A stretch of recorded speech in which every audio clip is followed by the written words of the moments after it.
Welcome to the Fantasy and Frames Dynasty Profile Series, where we're breaking down which players you should be targeting on your Dynasty team.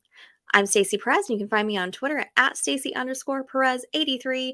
Guys, before we get started, don't forget to go over to that subscribe button, hit that for our YouTube channel. Make sure that you're following us everywhere on social media for more awesome fantasy football content from all of us here at Fantasy and Frames. Guys, our guy for tonight, Wan'Dale Robinson, sophomore receiver, New York Football Giants.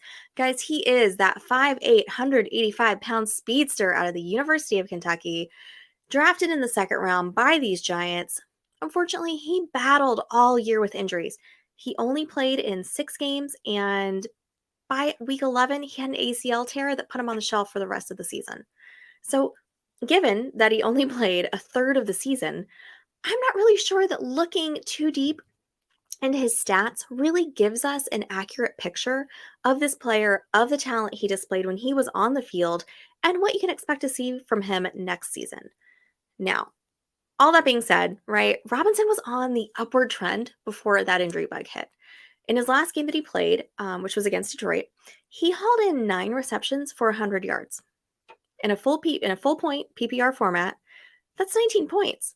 I am absolutely taking 19 points from a player that if you did start him, you probably put him in your flex spot. I'll take that all day.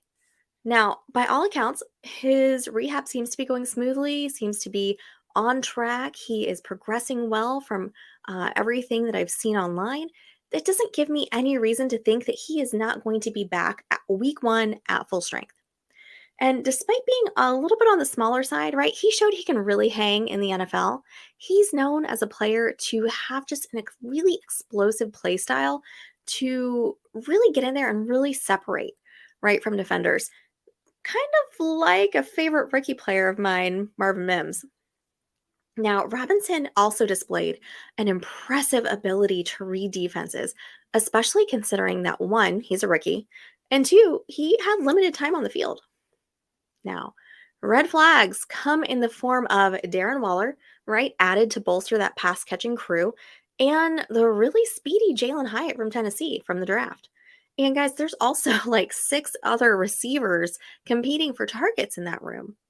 So I mentioned Waller, I mentioned Hyatt. Let's take those guys out of the picture, right? Let's look at the other receivers that the G-men have, okay?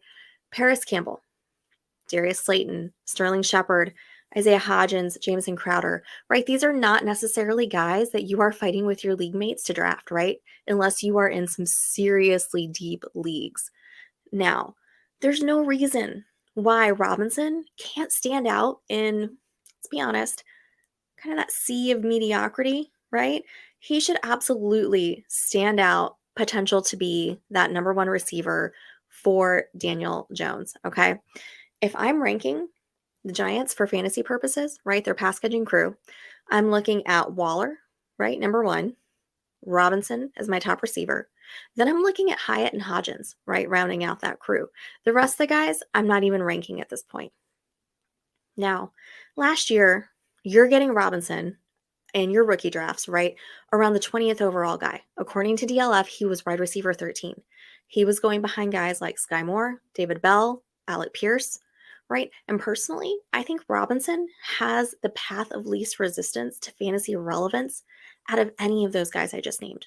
So for more in-depth Dynasty analysis, make sure to check out all of our content here on the Fantasy and Frames website, on our YouTube channel, everywhere on social media. If you like what you heard, give us a like, a share, a follow. Guys, I'm Stacey Perez, and you can find me at Stacey_Perez83. Have a good night.